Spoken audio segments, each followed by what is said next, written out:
Graça e paz, povo de Deus, aqui quem fala é Larissa Oliver, estamos aqui no episódio incrível do podcast de Outro Mundo, podcast Zion, hoje com a ilustríssima aspirante, aí estudante de psicologia, mas também profeta das nações, Carol Borges. Dê um alô pra galera de casa. Oi, pessoal, boa noite, é um prazer estar aqui com você, Larissa, e com vocês também. Amém, foi difícil, mas conseguimos, a agenda dessa menina é lotadíssima, ela é...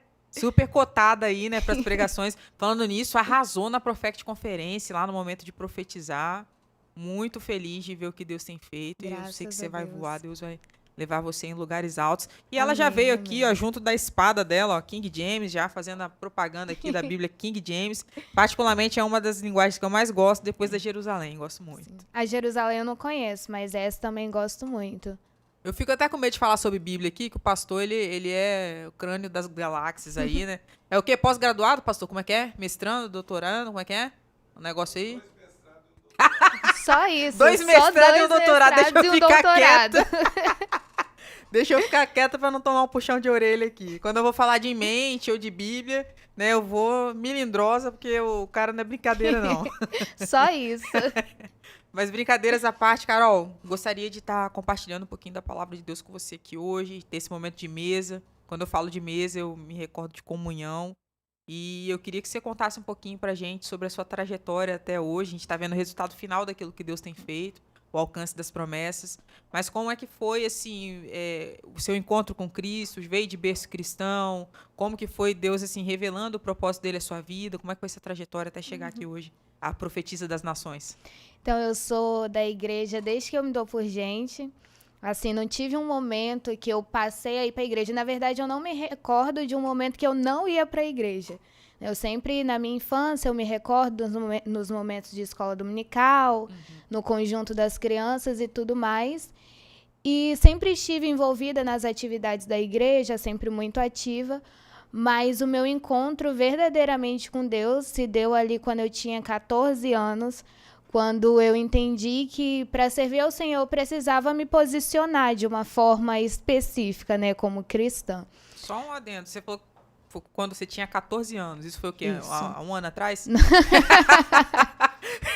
Não, só engana. A pessoa fala assim, né, com tanto saudosismo, quando eu tinha 14 anos. Quase 2 10 anos atrás. anos atrás. Oh, aí sim. Eu tenho 23 anos. E aí foi o momento que eu decidi que eu queria me batizar. Entendi que era uma decisão muito importante, assim, na minha concepção, na época era muito importante.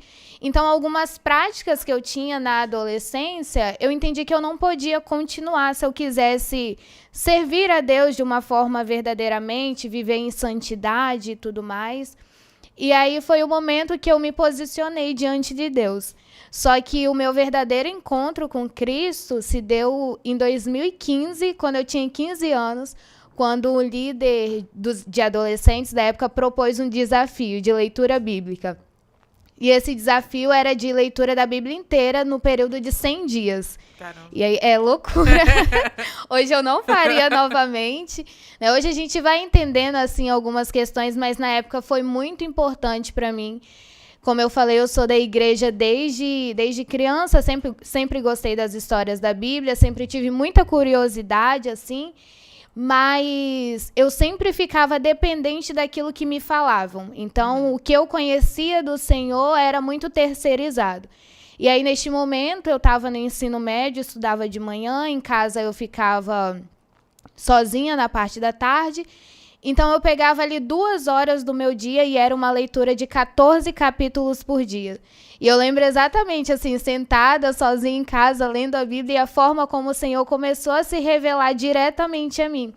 E foi o momento que eu me dei conta de que o Senhor poderia se revelar diretamente a mim sem depender de outras pessoas, sem depender de mediação, né?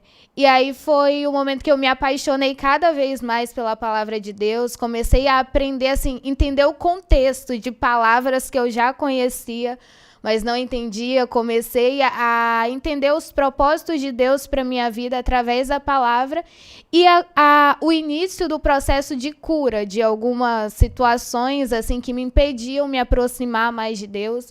A questão da paternidade do Senhor e tudo mais, aí foi nesse momento que eu tive um encontro com Deus. A questão ministerial se deu um pouquinho depois, porque eu sou muito tímida. Eu tenho muita timidez, assim, para falar em público. Mas onde é que fica a timidez na hora da pregação de profetizar, que eu não vi, cara? É a graça de Deus na minha vida. Porque, assim, se não fosse, eu não levantava nem da cadeira, assim. Não acredito. E aí eu cantava na igreja, sempre gostei de cantar. Teve um momento que eu fiz parte do Ministério de Louvor e apesar de ser lá na frente, era um lugar mais confortável para mim, porque não era aquilo que o Senhor tinha me chamado para fazer, mas aí a gente vai dando umas voltas, né, e fala que tá fazendo alguma coisa. E aí o Senhor começou a me usar na palavra, comecei a ter oportunidades na igreja para pregar, mas sempre com muita resistência. As pregações na época duravam 10 minutos, porque eu ficava muito nervosa, e eu não conseguia deixar que o Espírito Santo ministrasse através da minha vida. Então, em 2021, eu me dei conta de que não dava mais para correr do chamado de Deus para minha vida e de que era muito mais cansativo correr do que me submeter à ação do Senhor. Então, eu lembro que foi no dia 2 de janeiro de 2021, porque eu lembro que eu tinha pego Covid. E aí eu estava dormindo num quarto, assim, separado, e aí na madrugada eu orei ao Senhor e eu falei, Senhor, assim, eu não quero mais fugir daquilo que o Senhor tem para minha vida. Então, foi um momento que eu me coloquei à disposição do Senhor e ele começou a ministrar cada vez mais na minha vida. E aí tem feito grandes coisas pela misericórdia dele. Como que você lida hoje com o ofício de ter que estar à frente de lideranças, à frente do altar, e isso colidir diretamente, por exemplo, com o seu temperamento, com a sua forma de agir? Como que é isso para você? Ainda é muito difícil, assim, tem momentos que eu falo, Senhor, não consigo, não quero. É muito, às vezes, emocionalmente, é muito desgastante, porque antes, por exemplo, de dar uma palavra, eu tenho alguns sintomas de ansiedade muito forte. Frio na barriga muito forte, suor excessivo, tremedeira. E aí são momentos que eu começo, às vezes, a me questionar se é realmente aquilo que o Senhor me chamou para fazer, se é realmente eu, né? Em alguns momentos a gente questiona se é realmente, se o Senhor escolheu realmente a gente para aquilo. Mas eu tenho orado e me colocado à disposição do Senhor, entendendo que é por causa dele, e se não fosse ele, eu não conseguiria fazer metade das coisas que ele me permite fazer, e pedindo que ele me ensine. Eu sempre oro pedindo para que o Espírito Santo me ensine a ministrar a palavra. Né? Porque senão, às vezes, a gente tenta fazer com as nossas habilidades, com a nossa força, e pode até ter resultado. Mas aí, na nossa vida cristã, como cristãos, o Senhor não nos chamou para dar resultado, o Senhor nos chamou para dar fruto. E Nossa, fruto... que chicotada, pastor, olha essa. E fruto a gente só dá se estiver ligado à videira, que é Jesus. Só através da ação do Espírito Santo. O podcast acabou, gente. Então... Depois dessa aqui, eu acho que eu vou ficar quieta, me recolher a minha insignificância, porque tá tenso. Brincadeiras à parte, Carol, mas é muito forte a gente conseguir ter essa perspectiva, você hoje conseguir essa perspectiva sobre a questão do resultado, né? Outro dia eu tava vendo, eu gosto de seguir algumas páginas reformadas, assim, eu fui gerada na Assembleia, passei por algumas geografias, meu ministério se move dentro do profético, mas eu gosto muito da linha de fé reformada também. Juntando tudo... Juntando um pouquinho de cada um, eu acho que fica um negócio bacana. E eu gosto de seguir algumas frases, algumas páginas reformadas, aí tinha uma frase, tipo sobre isso, né? Tipo, o cara é herege, mas dá resultado. Aí o cara tava fazendo uma crítica dizendo que isso aí é o rouba, mas faz gospel. Sim. Que é um jargão que todo mundo usa, né? Não, fulano é prefeito, tal, ele rouba, mas ele faz. É quase a mesma coisa que algumas pessoas rotulam alguns pregadores hoje, que você vê, assim, uma pregação que não é bíblica, não é cristocêntrica. Traz resultado? Traz conversão? Traz, mas o centro do evangelho não está sendo posto, nem a base firme para que a pessoa se sustente na caminhada da fé. E hoje em dia a gente vê muito isso. Como que você ver essa situação, até porque a série que a gente está fazendo aqui no podcast, o nome é Reforma Já. E a gente pegou lá o cerne da reforma protestante, mas a gente não vai falar de Lutero, nada disso aqui no momento, né? O que a igreja contemporânea hoje ela precisa de reforma para que possamos resgatar os princípios da igreja primitiva e viver aquele céu na terra que a igreja primitiva vivia? Na minha concepção, o que nos falta hoje é a convicção da pessoa do Espírito Santo. Porque Atos 1, o Senhor vai falar para os discípulos para eles permanecerem em Jerusalém, até que sejam revestidos de poder, e a partir disso eles se tornariam testemunhas daquilo que o Senhor era e daquilo que o Senhor fez, do poder de Deus, né? E aí uma coisa que é muito curiosa, porque se a gente pega o conceito de testemunha, é uma pessoa que viu algum evento, né? Ou uma pessoa que tem assim uma fonte de informação que é confiável. Então essa pessoa ela é chamada de testemunha. Só que os discípulos, eles viveram 3 anos e meio mais ou menos com Jesus. Eles viram os milagres que Jesus operou, eles ouviram tudo aquilo que Jesus ministrou no meio da multidão. Mas o Senhor fala que eles só seriam testemunhas depois de serem revestidos de poder. Então, o que nos falta é justamente esse revestimento do poder do Espírito Santo. E é principalmente a convicção de quem é a pessoa do Espírito Santo. Porque às vezes a gente cria muitos eventos assim com tema de avivamento, com tema de reforma, na expectativa de algo que já aconteceu, que é a descida do Espírito Santo. E aí a gente vai vivendo e esperando que aconteça de novo aquilo que já aconteceu. E o que nos falta é justamente isso, conhecer o Senhor, conhecer o Espírito Santo, compreender o poder do Espírito Santo nas nossas vidas e aquilo que a gente faz através dele, né? Através do poder dele. E aí, Atos 2, aí seguindo, que é o tema central assim, de todos os... Principalmente quando a gente fala da reforma, a gente fala de uma concepção que Lutero teve através da palavra, né? Que o justo viveria pela fé. E aí ele se dá conta de que como a igreja católica estava vivendo, não era o que a palavra pregava. E Atos 2 vai dizer que o Espírito Santo desce, todos são cheios do Espírito, e aí sobre cada um é colocado línguas de fogo. E uma coisa que Lucas escreve é que tinham várias pessoas de vários lugares e eles ouvem também o mesmo som que as pessoas que estavam no cenáculo ouviram. E aí essas pessoas se aproximam desse cenáculo. E a palavra vai dizer que essas pessoas ficam maravilhadas, porque eles conseguem ouvir o que o pessoal estava dizendo na sua própria língua. No entanto, quando algumas pessoas começam a criticar, dizendo que eles estavam embriagados, Pedro começa a pregar o evangelho. E aí a palavra vai dizer que depois de ouvir o que Pedro estava falando, as pessoas elas sentiam tristeza no seu coração, elas ficaram com o coração contrito. E aí perguntaram como podia fazer para receber o Espírito Santo. Então, o nosso problema de hoje é também elencar algumas características do Espírito Santo como superior a outras. A gente fica muito preso à manifestação do poder de Deus como se fosse a única coisa que o Espírito Santo pudesse fazer. E aí, se a gente se coloca nessa posição de que uma outra pessoa fica maravilhada com aquilo que o Espírito Santo faz na minha vida, a gente às vezes deixa de pregar o evangelho. E aí um estado assim de estar maravilhado com aquilo que está acontecendo não salva ninguém. Um estado de contemplação daquilo que está acontecendo não salva ninguém. O que salva é a ministração do evangelho. E aí a ministração do evangelho também só pode ser feita de forma genuína conhecendo a pessoa do Espírito Santo.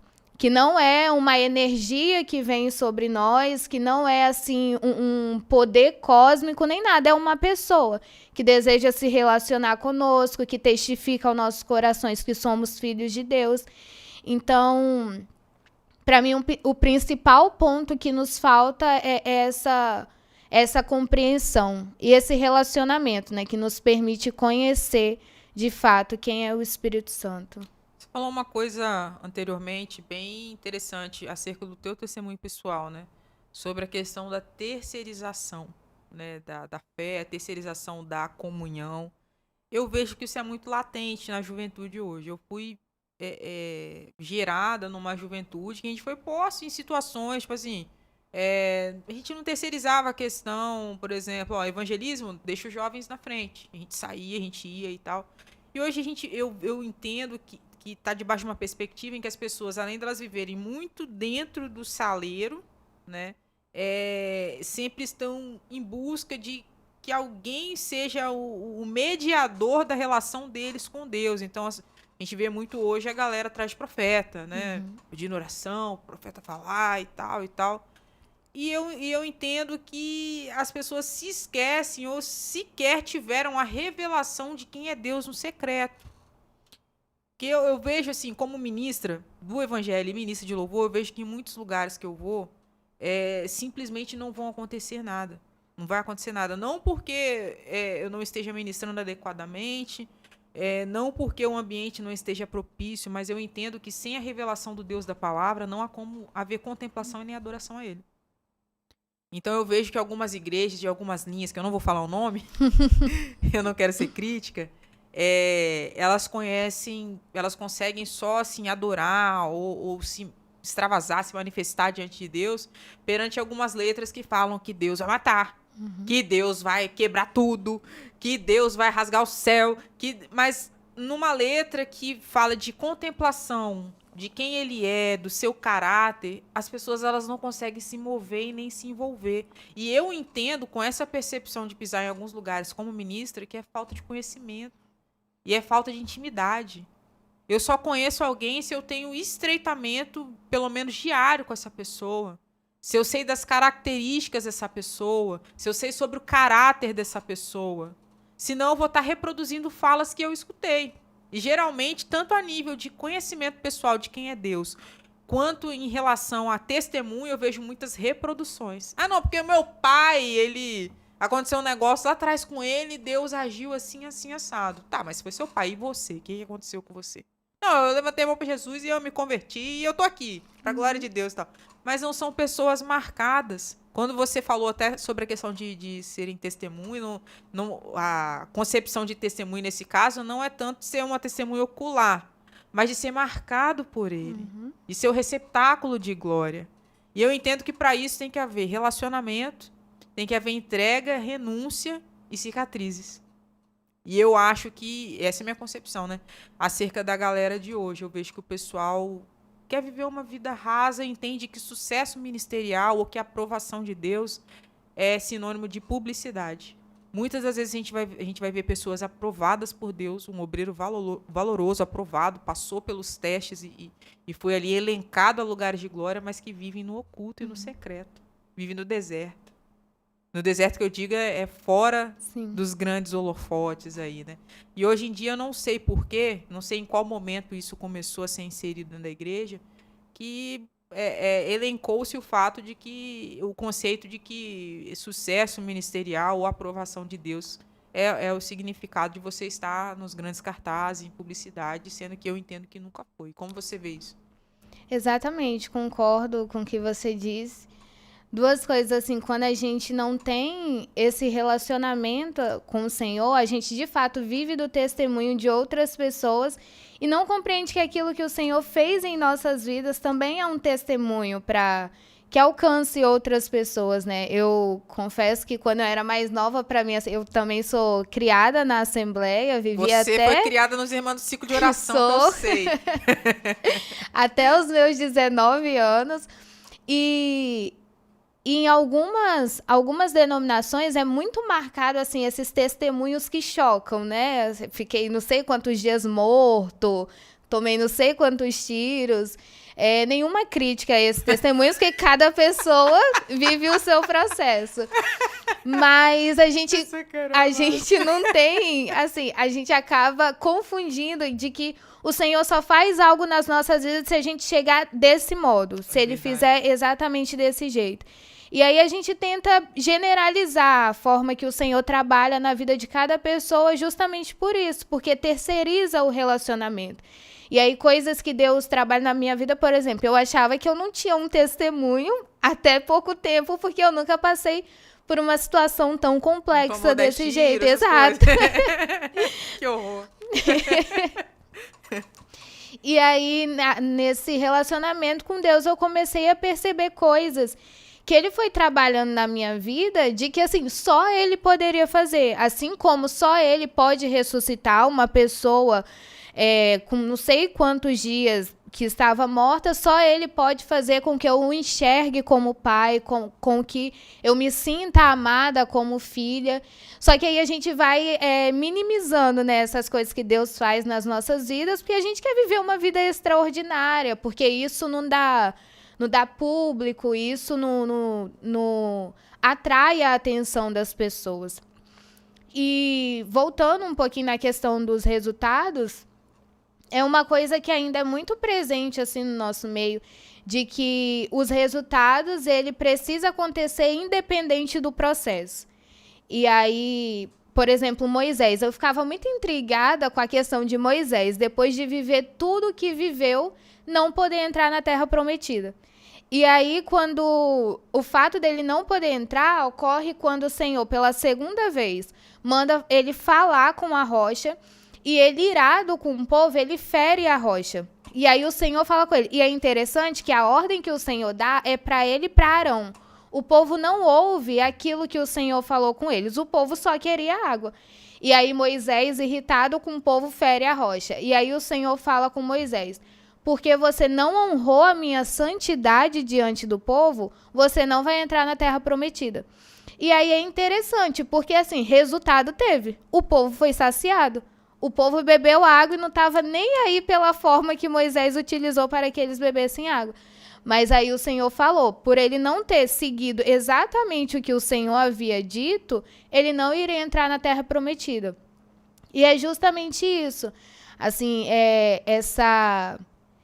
esse pensamento de que a aprovação se dá a partir do resultado, e aí o resultado a qualquer custo, tem nos distanciado muito de Deus e de compreender o verdadeiro propósito para as nossas vidas. Porque aí a gente pega uma receita, né? Aí, tipo, essa temática de pregação, o povo gosta, essa temática de louvor, o povo gosta, a gente vai reproduzindo alguns jargões, né, de pregações, de ministrações, e aí as pessoas vão reagindo a tudo isso, e aí a gente não percebe que está muito distante daquilo que o Senhor realmente deseja.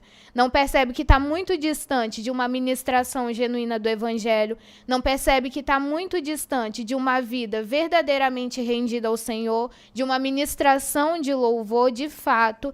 Só que a gente vai vivendo sem perceber que o Senhor já se foi das nossas vidas há muito tempo. Eu gosto de uma passagem que o Senhor tem ministrado ao meu coração nesses últimos dias, é 1 Reis, no capítulo 12. Que aí Jeroboão, quando ele assume o reinado de Israel, ele fica com medo do povo ir até o templo em Jerusalém e acabar se rendendo ao reinado de Roboão.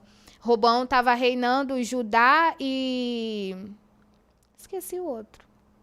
Mas Roboão estava reinando ali sobre 2 tribos, enquanto Jeroboão estava reinando sobre as 10 tribos do norte, né? E aí ele impede com que o povo vá até o templo de Jerusalém e ele cria alguns ídolos para que o povo pratique, ofereça holocaustos a esses ídolos. E o povo simplesmente continua oferecendo as suas ofertas a esses ídolos. Então, quando a gente toma uma vida cristã como práticas, simplesmente como rituais ou como uma reprodução de algumas práticas, quando tira a figura do Senhor, a gente nem percebe. Porque para a gente, a vida cristã é justamente isso, ir para a igreja, orar por tabela, assim, para eu cumprir as minhas atividades do dia, é pegar um microfone e falar uma frase pronta lá na frente, é cantar a música que todo mundo está cantando, e aí a gente vai fazendo isso, mas a presença do Senhor às vezes já se foi há muito tempo, mas a gente acha que está presente, porque a prática, o ritual permanece o mesmo. Então, é isso que muitas vezes a gente acaba não percebendo. E é muito sutil, né? Que a correria da vida, o desejo de aprovação pelos outros acaba sendo muito real na vida de todo mundo. Eu acho que independente de quanto tempo tem de caminhada, de quanto tempo tem de ministério, se a gente não tiver vigilante, a gente acaba sendo levado, assim, por essas questões, por essas reproduções e nem percebe. Tem que ter o famoso discernimento, a sensibilidade, né, cara? Eu, assim, eu fico muito ligada nessas coisas, porque essas pessoas, elas entram num ciclo vicioso de chegarem à publicidade e elas só querem estar no topo. E eu entendo que Deus, ele é um Deus de monte e de vale. Eu vejo alguns ministros que, assim, eu acho muito bacana a postura deles. Quando eles veem que eles estão demais, eles somem. E eu penso que isso é um cuidado de Deus, né? Eu acredito que Deus ministre isso no coração de vários, mas nem todos têm a sensibilidade para ouvir a voz dele e saber o momento certo de se retirar. Tem uma menina que eu acompanho, a trajetória dela, ela era de grupo, depois ela foi, né, saiu por uma série de fatores do grupo e hoje ela tá solo, né, que é a Tamires Garcia, que era do Zoe. E assim, eu acho a história dela Também. fantástica. E é justamente assim, a história dela imprime tudo isso que você está falando sobre a questão do ritual, sobre a questão do ativismo, que eu vejo que é uma coisa muito presente hoje nas igrejas. É o trabalho desenfreado, onde as pessoas... Eu acredito que isso é uma grande ferida de rejeição. Gente que tem problema com paternidade, porque eles querem a todo custo serem reconhecidos por Deus.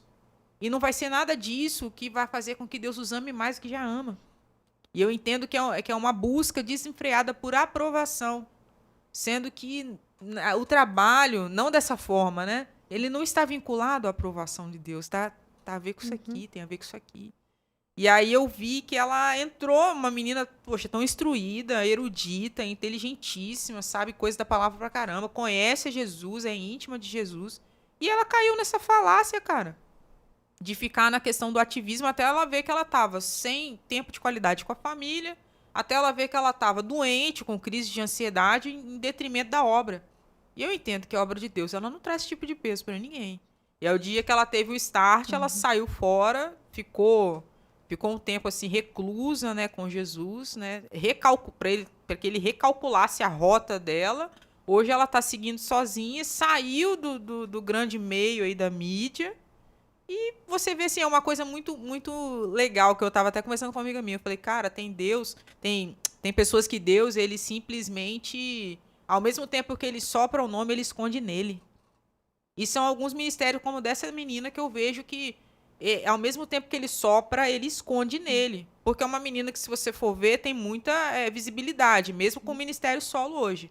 Mas não é todo mundo que conhece. Você chega assim, Tamires Garcia, quem é? Eu não sei quem é. Não vai associar o rosto, não vai associar o nome, mas o nome dela tem sido soprado, da maneira que Deus quer, mas ao mesmo tempo ele tem escondido. E eu vejo algumas pessoas que caminham nessa postura também, que são ministros, que eu pelo menos me espelho. É ela, a Laura Solgueles. A Laura mesmo, pra mim, é uma figura super emblemática, porque ela não tem um CD. Sim. Ela tem, sei lá, uns 3, 4 singles e o resto é tudo cover. E mesmo assim, Deus soprou o nome dela e colocou como referência e adoração. E eu acho isso fantástico, porque Deus, ele não precisa de padrão para poder soprar o nome de alguém, para poder colocar alguém aonde ele quer. E eu lembro que ela teve uma música, acho que foi na época Santo Espírito, né, ou Em Teus Braços, alguma coisa assim. E todo mundo procurando ela na internet, não tem CD, não tem nada, só tinha uma música e só. E eu falei, cara, Deus, ele quebra completamente padrões e protocolos. Quando você pensa que ele vem pela direita, ele vai pela esquerda e faz uma coisa completamente diferente. Outro cara também que eu admiro muito e que eu vejo, né, que saiu deste meio de estar muito em evidência. E ele nunca foi de muita evidência, mas houve uma época que o nome dele estava bem alto, que é o Judson de Oliveira. Não conheço. Tá vendo? É um cara da linha do pastor Antônio Cirilo. Ele fez... Se eu te falar de algumas canções dele, de repente você se lembra. Senhor, minha adoração se tornou sequidão. Nunca ouviu? Não. É bem, bem famosa. Então, assim, são pessoas que decidiram sair do meio para andar naquilo que Deus quer. E eu penso que, em alguns momentos, dadas as circunstâncias, Deus, ele leva algumas pessoas nesses meios de publicidade, de holofote. E eu creio que ele dá a faculdade para que a pessoa escolha estar no centro da vontade ou escolha estar ali. Sim. E eu teve uma história que me tocou muito, de uma ministra que eu gosto muito, chamada Catherine Kuhlman. Ela foi uma das pessoas que influenciou o ministério na época do Benny Hinn. Ela foi uma grande ministra. E ela começou a ficar muito conhecida, porque ela tinha um ministério profético muito voltado, assim, onde as pessoas eram batizadas com o Espírito Santo de uma maneira, assim, muito profunda. E aí isso começou a ficar muito evidente, o nome dela começou a ser soprado, ela pisou em muitos países e, num dado momento, ela foi ministrar no lugar. E ela tinha um segredo dela com Deus, que ela sentia choques elétricos pelo corpo dela todo, que ela sabia que Jesus estava com ela, esse era o sinal. E nesse dia ela não sentiu nada. E o pessoal começou a anunciar o nome dela, e ela não entrou. Ela falou, não vou, porque se eu for, eu estou indo sozinha. Aí ela se retirou, ficou umas horas lá no cantinho dela lá, o pessoal meio sem entender o que estava acontecendo. Quando ela voltou a sentir a presença, ela falou, agora eu vou, porque ele está comigo. E eu acho isso incrível, a pessoa ter esse tipo de sensibilidade, porque a maioria das pessoas, às vezes, para não desagradar os protocolos humanos, para não ir contra aquilo que ficou pactuado em contratos, eles acabam desagradando a Deus para poder ir adiante com as solenidades humanas. Mas eu estou falando demais, quero ficar no monólogo, não. Fala mais aí. E para permanecer em evidência, né? Isso é muito triste, assim, quando a gente vê algumas pessoas que foram muito referências no meio evangélico, e aí como foi se perdendo, assim, e a pessoa nem precisa ser referência. No nosso dia a dia, a gente acaba se perdendo e vivendo só pela mídia mesmo, para que as outras pessoas nos aprovem. A gente veste uma roupa de crente, vai para a igreja e tá tudo certo. E dessa questão que você falou, da gente humanizar a Deus. Eu acho que a nossa necessidade de ser humano é fazer com que Deus se aproxime mais de nós. E aí, para isso, a gente humaniza, porque a gente tem uma dificuldade de lidar com coisas muito abstratas, né? Então, a gente tenta humanizar o Senhor para que a gente tenha esse relacionamento mais próximo. Só que aí a gente cai numa coisa muito difícil, que é colocar características humanas em Deus. E aí, uma vez que eu coloco características humanas em Deus, eu começo a achar que ele vai me tratar igual você me trata. Que aí vai ter dia que você não vai querer falar comigo. Vai ter dia que você vai ficar aborrecida. Vai ter dia que você vai me decepcionar. E aí a gente começa a olhar para Deus dessa mesma forma. E aí, principalmente, a questão da paternidade influencia muito nisso. Da gente achar que se a gente não fizer, assim, muita coisa, o Senhor não vai nos amar. Ou se a gente não tiver num padrão exato de filho, o Senhor não vai nos aceitar. Eu tive muita questão. Eu cresci sem pai, então eu não tive uma referência de pai. E aí, pra mim, era super tranquilo, assim, na minha infância, adolescência, nunca foi uma questão. Aí, quando eu tinha uns 16 anos, na época da rede de adolescente, os líderes começaram a falar da questão da paternidade do Senhor, e aí eu me dei conta de que eu conhecia o Senhor como Senhor, mas não conhecia como pai, que não me relacionava como pai e tudo mais. E aí foi um choque muito grande para mim, porque eu falei, o Senhor é pai e eu não me sinto amada como filha. E a minha oração na época era que o Senhor me ensinasse a ser filha, porque pai ele era desde sempre, mas eu nunca havia sido filha. Mas foi muito difícil justamente porque eu tinha a sensação de que a qualquer momento o Senhor iria me abandonar, de que a qualquer momento o Senhor iria virar as costas para mim, ou nos momentos que eu pecava, por exemplo, ele não iria me amar da forma que ele ama incondicionalmente. E aí isso faz com que a gente adote algumas práticas, assim, tentando atrair o amor de Deus, quando, na verdade, o amor de Deus é incondicional a todas as pessoas, independente do contexto que elas estão. Mas, à medida que a gente se distancia do Senhor, a gente não consegue receber esse amor. Aí a gente sente uma carência e aí a forma de suprir essa carência é trabalhando para o Senhor. Quando, na verdade, ele deseja que a gente se relacione com ele. Um versículo que me marcou muito foi em Isaías 43 ou 63, eu não vou lembrar agora. Pode consultar. Pode ficar à vontade. E aí esse versículo, ele fala justamente do Senhor falando, né, através de Isaías. Não, é 60. Do Senhor falando através de Isaías, que o povo de Israel tinha trazido para ele, tinha cansado a ele com os pecados, com as ofensas, mas não tinha trazido assim a gordura dos animais, não tinha trazido incenso e tudo mais. Eu não vou lembrar, mas é em Isaías. E é justamente disso, o fato da gente não se relacionar com Deus faz com que a gente não entenda o que ele deseja. Faz com que a gente ache que por ele ser Deus, ele é um ser passivo e aí ele recebe o que eu quero entregar. E aí eu vivo de qualquer jeito, eu entrego de qualquer jeito, eu defino o que agrada ao Senhor ou não, quando na verdade ele também tem desejo nessa relação.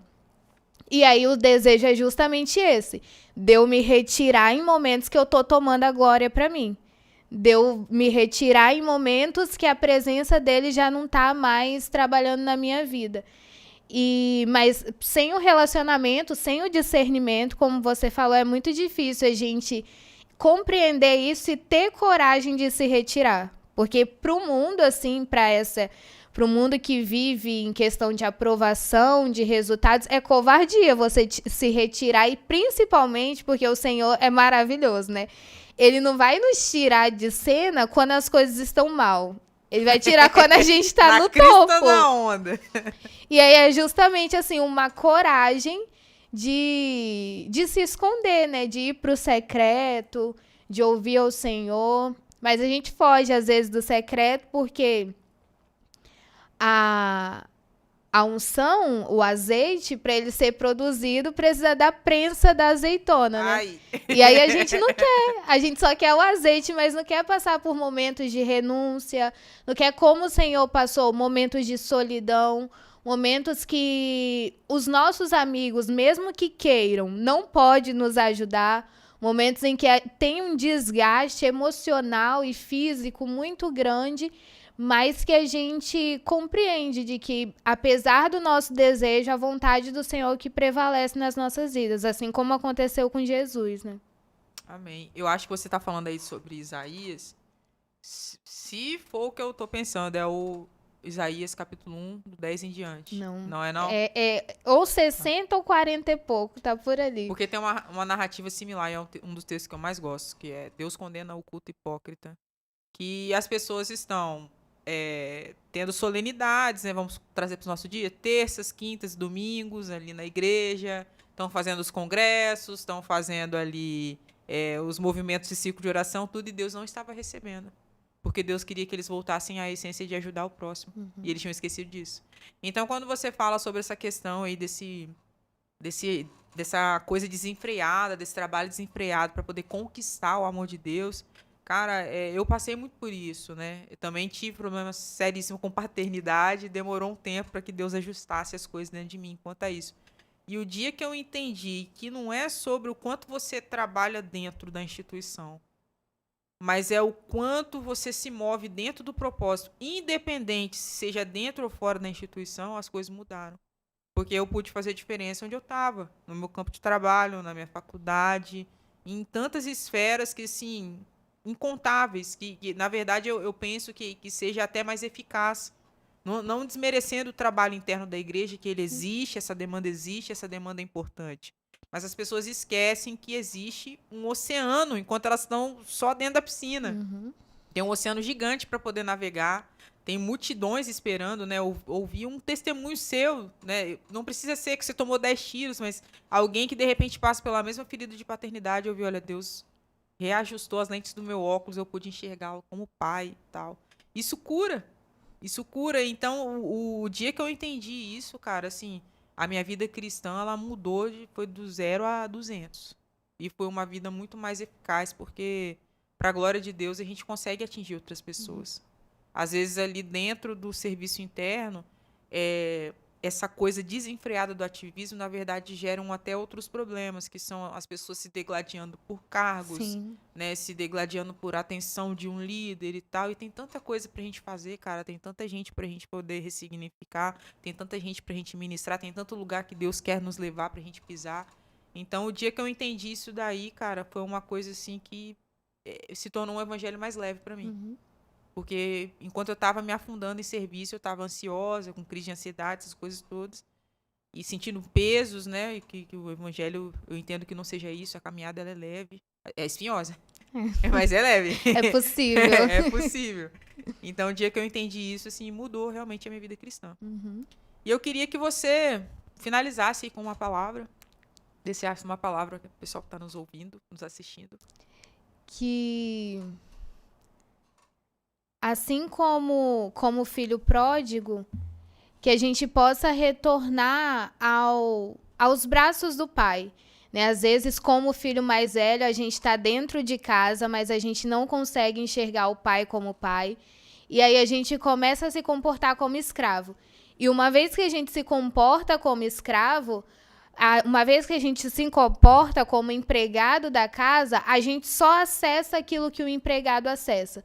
Mas o desejo do Senhor é que nós acessemos aquilo que é dele, que é aquilo que é dele como pai. Porque nós, como filhos, somos co-herdeiros com Jesus Cristo. E aí nós temos o livre acesso a acessar aquilo que é do pai, a herança do pai. E para quem também se distanciou, que o pai tem esperado para que você volte.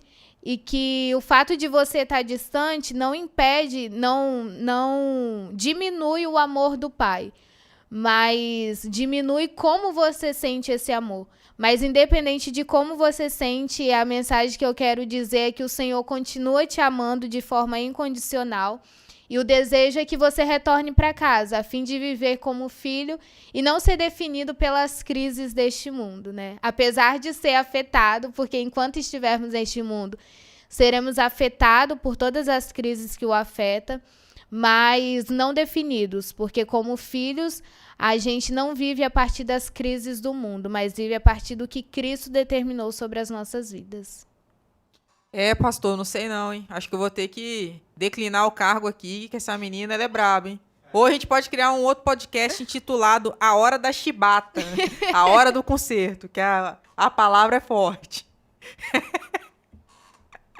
Carol, muito obrigada. Eu que agradeço. Ter vindo. Muito feliz de te receber aqui. Queria que você deixasse o seu telefone com o DDD para as pessoas que nos assistem e que têm certeza que foram alcançadas através dessa palavra, possam estar te chamando para ministrar. Meu telefone é 27 988 26 7435. Repetindo. 27 988 26 7435. Tag do Instagram. Carol Borges com 2 Gs e sem E. De novo. Carol Borges, 2 Gs e sem a letra E. Essa daí, missionária Carol Borges, aqui de Vila Velha, né? Ela é de Vitória, mas de Vila Velha para as nações. Glória a Deus. Muito obrigada pelo seu comparecimento aqui nessa noite, né? Foi uma bênção mesmo de receber e ser ministrado pela sua vida.